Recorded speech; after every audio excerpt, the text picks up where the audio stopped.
Assalamualaikum warahmatullahi wabarakatuh. Bismillahirrahmanirrahim. Alhamdulillah rabbil alamin wa bihi nasta'in ala umur dunya waddin. Nastaghfiruhu wa nastahdihi wa natubu ilaihi wa natawakkalu alaihi wa na'udzu bihi min syururi anfusina wa min sayyiati a'malina. Man yahdihillahu fala mudilla lahu wa huwal muhtadi wa man yudlil falan tajida lahu waliyan mursyidan wa la hadiya lahu. Asyhadu an la ilaha illallah wahdahu la syarika lah wa asyhadu anna sayyidana Muhammadan abduhu wa rasuluh. Allahumma shalli wa sallim wa barik ala hadha nabiyil karim sayyidina wa habibina wa syafi'ina wa zuhrina wa maulana Muhammadin Mustafa wa ala alihi wa sahbihi wa man da'a bi da'watihi wa tamassaka bi sunnatihi wa jahada fi sabilillah ila yaumiddin. Rabbi shrah li sadri wa yassir li amri wa hlul 'uqdatam min lisani yafqahu qawli. Subhanaka la ilma lana illa ma 'allamtana innaka antal alimul hakim. Wala hawla wala quwwata illa billahil azim. Allahumma iftah 'alaina hikmataka wa anshur 'alaina min khazaini rahmatika ya arhamar rahimin. Allahumma arinal haqqa haqqan warzuqna ittiba'ah wa arinal batila batilan warzuqna ijtinabah. Qala Allah Subhanahu wa ta'ala fi kitabil aziz, a'udzu billahi minasyaitonir rajim. Laqad kana lakum fi rasulillahi uswatun hasanatun liman kana yarjullaha wal yawmal akhir wa dzakarallaha katsiran. Shadaqallahul azim. Wa qala Allah Subhanahu wa ta'ala fil Qur'anil Majid, a'udzu billahi minasyaitonir rajim. Innallaha ya'murukum an tu'addul amanati ila ahliha wa idza hakamtum bainan nasi an tahkumu bil 'adl innallaha ni'ma ya'izukum bih innallaha kana sami'an basira. Shadaqallahul azim. Wa qala nabiyuna sayyidina Muhammad sallallahu alaihi wasallam, man ahabba sunnati faqad ahabbani wa man ahabbani faqad kana ma'i fil jannah aw kama qala Rasulullah sallallahu alaihi wasallam. Wa qala syafi'una Sayyidina Muhammad sallallahu alaihi wa ala alihi wa sahbihi, la imana liman la amanata lahu wa la dina liman la ahda lahu atau kama qala Rasulullah sallallahu alaihi wasallam. Tuan-tuan sedang jemaah yang bertuliskan rahimakumullah, amma ba'd. Alhamdulillah pada tengah hari Jumaat ini 22 Rabiul Awal 1443 Hijriah bersamaan 29 Oktober 2021 Masih, kita panjatkan setinggi puji dan syukur kepada Allah SWT. Pada tengah hari ini kita teruskan tazkirah Jumaat kita. Untuk sekian kalinya, sebelum solat Jumaat dimulakan dengan khutbah Jumaat, diikuti dengan solat Jumaat, sembahyang Jumaat, maka kita mulakan terlebih dahulu dengan tazkirah Jumaat. Tazkirah Jumaat yang mana kita membicarakan tajuk-tajuk yang tertentu untuk kita sama-sama kongsikan sebagai peringatan untuk kita, tuan-tuan, sebagai kaum muslimin yang diberikan tanggungjawab oleh Allah Subhanahu wa taala untuk mentadbir dan mengimarahkan muka bumi, mengimarahkan bumi ini di dalam alam dunia ini dengan sebaik-baiknya. Kerana itulah tujuan kita diciptakan oleh Allah Subhanahu wa taala. Seperti mana yang Allah Taala sebut di dalam Al-Quran, wa idh qala rabbuka lil malaikati inni ja'ilun fil ardi khalifah. Sadaqallahu azim. Dan ingatlah wahai Muhammad sallallahu alaihi wasallam, tatkala Tuhanmu berkata kepada para malaikat, sesungguhnya aku bercadang menjadikan di dalam bumi ini khalifah, wakilku. Khalifah tu maksudnya wakil, wakil Allah SWT di bumi. Maksudnya Allah Ta'ala cipta bumi itu, kalaulah tidak ada dicipta makhluk yang boleh dipertanggungjawabkan untuk mentadbir bumi itu, niscaya tiadalah tercapai tujuan Allah SWT menciptakan bumi. Begitu. Maka Allah Ta'ala menciptakan kita sebagai manusia untuk memikul amanah sebagai khalifah di atas muka bumi. Ya, dan kita ini kata Allah SWT dalam ayat yang lain, ya, kita ini memikul, ya, tanggungjawab sebagai khalifah ini, memikul amanah sebagai khalifah di atas muka bumi ini setelah Allah Ta'ala menawarkan kepada makhluk-makhluk yang lain. Itu yang Allah Ta'ala sebut di dalam Al-Quran, ya, dalam ayat-ayat akhir surah Al-Ahzab, ya, auzubillahi minasyaitonir rajim, inna aradnal amanata 'alas samawati wal ardi wal jibal. Sesungguhnya kami membentangkan amanah, mempamerkan amanah. Amanah ini, al-amanah ini maksudnya amanah sebagai khalifah di atas muka bumi ini kepada langit, bumi, kepada bukit bukau dan juga seluruh makhluk-makhluk yang lain. Ya, maknanya amanah sebagai khalifah Allah di muka bumi ini ditawarkan kepada makhluk-makhluk yang lain. Ada tafsiran menyebut alas samawati wal ard ini bukan bumi, langit sebenarnya. Maksudnya makhluk-makhluk yang mendiami langit dan bumi. Ya, maksudnya kalau atas bumi ini, ya, kepada haiwan-haiwan lah. Ya, haiwan-haiwan yang kita lihat di atas muka bumi ini, semuanya itu telah ditawarkan amanah menjadi khalifah oleh Allah SWT. Dan juga makhluk-makhluk yang mendiami langit. Ya, yang itu kita tak tahulah apa jenis makhluknya, alien ke, wallahu alam. Ya. Dan juga bukit bukau, ya, makhluk-makhluk yang mendiami bukit bukau, tempat-tempat tinggi, juga ditawarkan amanah menjadi khalifah oleh Allah SWT. Fa'abaina an yahmilnaha wa ashfaqna minha. Mereka enggan memikul amanah dan memberikan pelbagai alasan. Maknanya sebelum dicipta manusia, makhluk-makhluk lain ni dah dicipta Allah Ta'ala dulu. Harimau, singa, gajah, ikan paus, sampailah makhluk-makhluk yang paling kecil pun. Semua dah ditawarkan Allah Ta'ala, ditawarkan memikul amanah oleh Allah SWT sebagai khalifah di atas muka bumi ini. Dan fa'abaina an yahmilnaha, mereka menolak, ya, amanah itu, wa ashfaqna minha, dan mengelak diri daripada amanah itu. Maknanya memberikan pelbagai alasan. Tepis, kalau kata setengah orang tepis, tepis kiri, tepis kanan, macam kita lah kan. Bila nak diberikan satu kerja, kita tepis kat orang. Bukan saya buat kerja tu, tuan, orang lain. Ni perangai sebahagian kita, tuan. Bila bos bagi satu penugasan kepada kita, kita kata saya tak biasa buat kerja ni, tuan, bagilah kat dia. Ni kerja orang ni kerja orang, kerja saya ni, tuan. Adalah sebab kenapa bos kita bagi kita penugasan tu. Ini bukan kerja saya, ni kerja A, ini kerja B, kerja C, kerja saya. Kenapa bos bagi pada kita, mesti ada sebab. Kan? Tapi itu yang berlaku, tuan-tuan. Dalam ayat ini diceritakan makhluk-makhluk ini bukan setakat enggan memikul, menolak, tetapi memberi pelbagai alasan penolakan mereka. Wa hamalahal insan, sedangkan manusia sedia memikul amanah itu. Bila Allah Ta'ala cipta roh manusia, Allah Ta'ala tawarkan kepada roh manusia, kamu sanggup tak nak jadi khalifah di atas muka bumi ini? Baik, kata roh manusia. Baru dicipta manusia. Kalau roh manusia kata, saya tak pikul, saya tak sanggup memikul amanah ni, saya tak mahu, saya macam ni, mungkin Allah Ta'ala akan cipta makhluk lain pula. Kita akan jadi satu level dengan haiwan. Duduk atas muka bumi, makan, tidur, berak, kahwin. Itu dia. Kita tengok makhluk-makhluk lain, tengok haiwan-haiwan lain di atas muka bumi selain daripada manusia, apa kerja dia?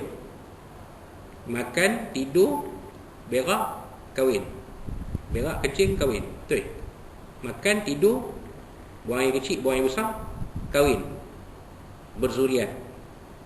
Yang jantan, kan, berkahwin dengan yang betina. Yang betina bunting dapat anak. Lepas tu tinggal macam tu je. Kadang-kadang anak membuntingkan mak. Tu haiwan tu. Kan? Baik. Wa hamalahal insan. Innahu kana zaluman jahula. Tak ada sebut sesungguhnya manusia ni zalim lagi jahil. Pasal apa? Sebab sanggup jadi pak sanggup. Macam mana ayatnya tu? Sanggup jadi pak sanggup. Kan? Sanggup pikul amanah. Dah tahu amanah tu berat. Amanah tu sangat berat. Sangat berat. Takut tak mampu nak pikul. Tapi kenapa manusia sanggup pikul juga? Ni yang Allah Ta'ala sebut zaluman jahula. Allah Ta'ala sebut dalam Quran. Sesungguhnya manusia ni zalim lagi jahil. Zalim pada diri, dah tahu tak mampu nak pikul juga. Jahil, kamu dah tahu amanah tu berat, perlu kepada ilmu. Kamu tak nak cari ilmu untuk mencari ilmu untuk menjadi bekal kamu memikul amanah tu. Ini Allah Ta'ala sebut pada manusia.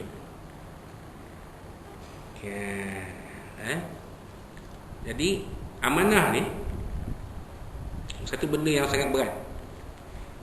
Tapi manusia nak pikul juga. Maka kita sebagai manusia, siapakah yang kita wajar jadikan sebagai contoh untuk memikul sesuatu amanah? Siapa dia? Tak lain tak bukan Rasulullah sallallahu alaihi wasallam. Sebab sifat amanah itu sifat wajib bagi seseorang nabi dan rasul.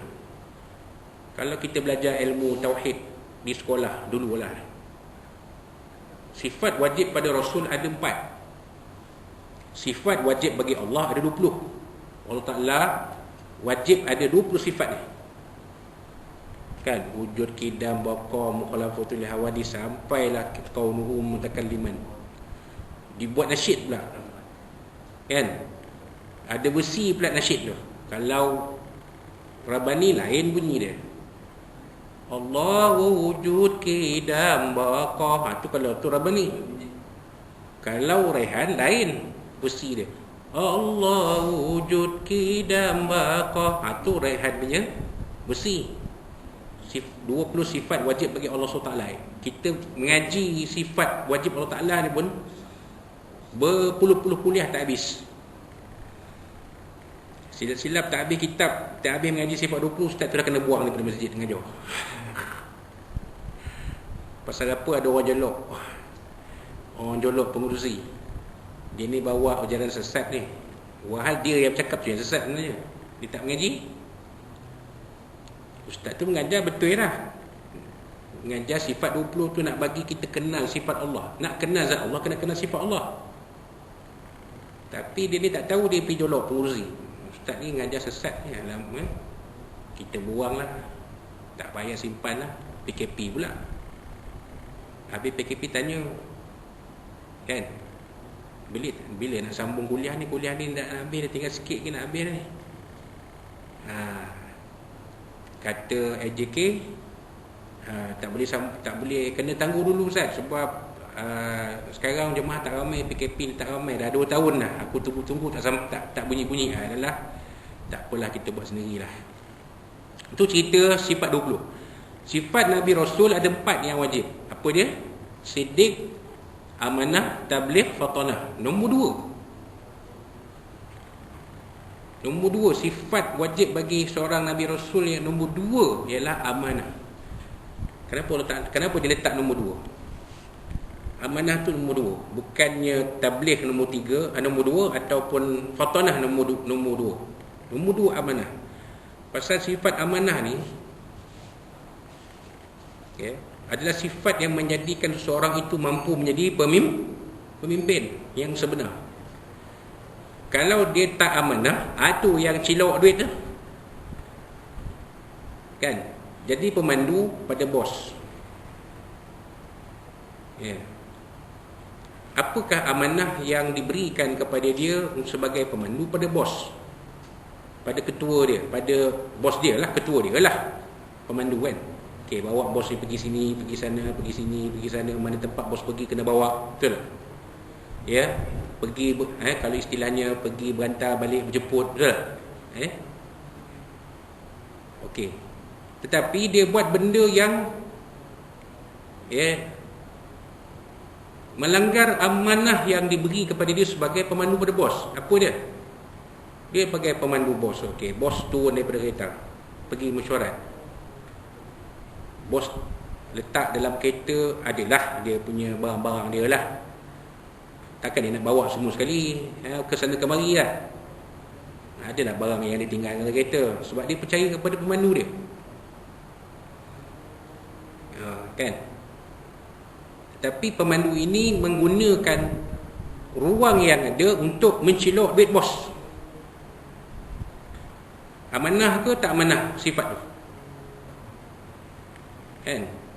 Mula dia celok RM50, bos tak perasan. RM50 mana nak cam? Kalau bos ada 20 keping duit RM50 dalam beg dia, kalau celok sekeping tak perasan. Kan? Melainkan Haji Bakhil je, Haji Bakhil perasan. Tengok 5 sen pun dia minta, betul tak? Ini sifat amanah ni. Tengok P.Ramlee punya falsafah amanah yang P.Ramlee nak tonjolkan dalam filem Labu-Labi tu, amanah tu. Sebab dia ada duit lebih, senyum je anak buah dia. Anak buah dia senyum je. Bila bagi ada bagi senyum je. Kau senyum, kau perlikan aku, betul? Nampak? Dia senyum tu konon-kononnya kalau aku tak bagi ada harapan lah aku celok duit bos 5 sen, 10 sen tu tak. Tapi dia ni, anak buah ni, pekerja ni amanah. Ada duit lebih, nah 10 sen, senyum je. Nampak? Ada bos yang macam tu. Dia check tengok ada tak. Kalau buka beg tengok ada tak cukup duit. Jadi dia tahu dah bos dia ni tak periksa. Dia dah kaji tu. Orang yang buat perangai ni dah kaji.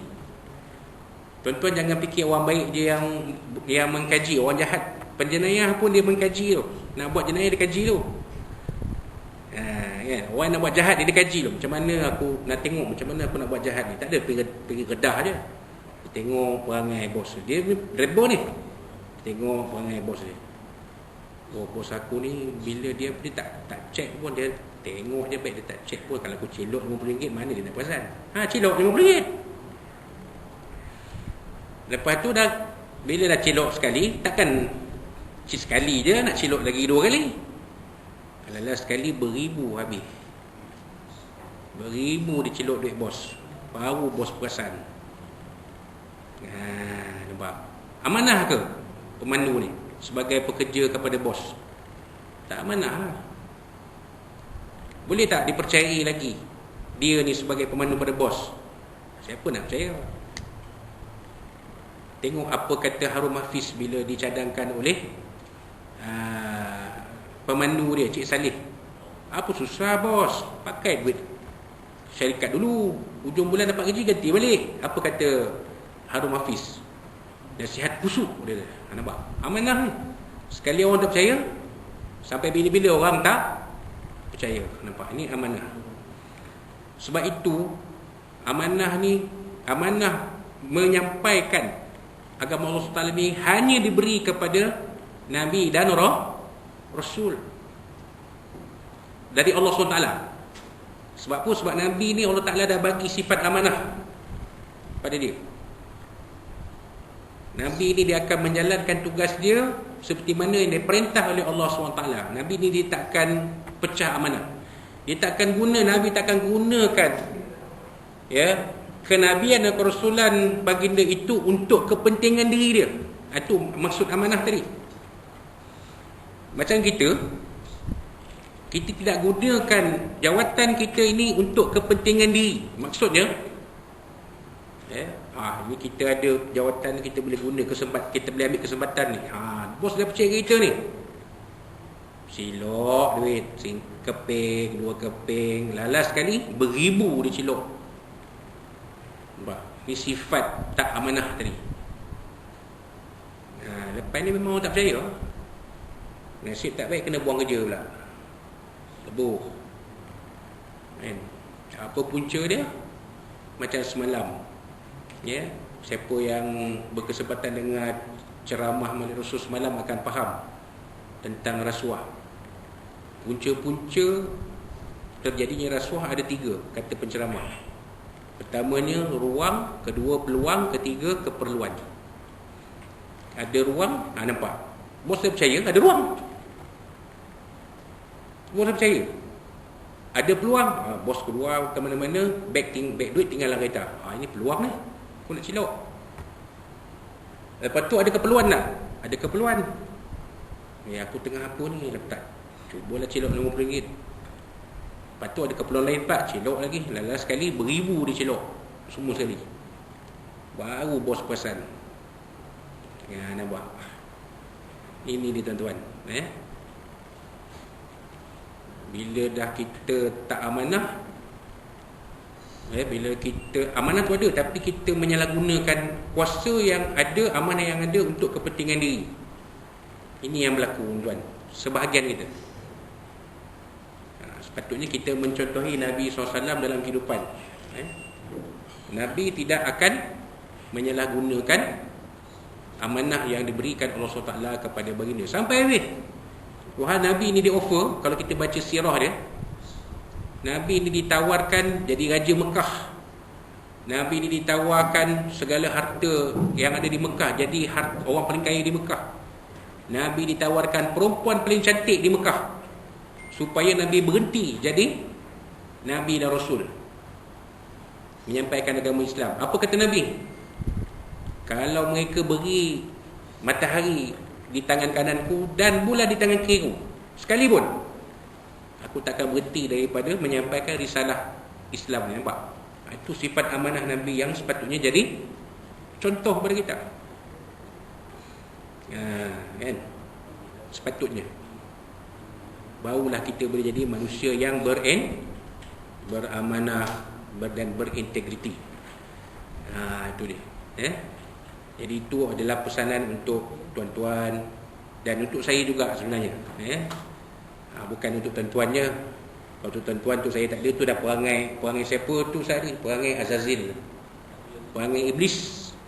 Iblis ni bila anak buah dia tengok dekat Lauh Mahfuz, dia kata nanti di kalangan kita ni, saya nampak kalau pun di kalangan kita ni akan ada yang menderhaka kepada Allah Ta'ala. Tuan, mintalah doa kepada Tuan, doakanlah supaya kita semua tak jadi semacam yang dia tulis tu. Azazil pun setuju. Dia doa untuk anak buah dia, untuk dia tak doa. Dia doa untuk dia, untuk anak buah semua, malaikat-malaikat lah, untuk dia tak doa. Last sekali apa jadi? Dia yang menderhaka kepada Allah Ta'ala, akhirnya jadi iblis. Jadi kita jangan macam tu. Pesanan ini bukan untuk tuan-tuan, pesanan ini juga untuk saya sebagai penyampai. Ketua khatib, Atuk khatib kena sebut ni, tak payah tengok teks sangat, kena sebut ni. Khatib berpesan kepada diri khatib sendiri dan tuan-tuan sekalian, marilah kita mempertingkatkan ketakwaan kepada Allah SWT. Dia kena sebut macam tu. Sebenarnya apa yang disampaikan dalam khutbah adalah untuk khatib, bukan untuk tuan-tuan yang dengar, untuk khatib juga. Itu dia. Jadi itulah saja sedikit tazkirah jemaat untuk kali ini. InsyaAllah kita jumpa pada masa dan ruang yang lain. Yang baik dari Allah SWT, yang kurang daripada saya sendiri, saya mohon maaf daripada Allah SWT dan Nabi SAW, dari tuan-tuan sekalian. Wallahu warasuluhu ala wabarakatuh. Wa qul qala zata fa'zim li wa lakum billahi taufiq. Assalamualaikum warahmatullahi wabarakatuh.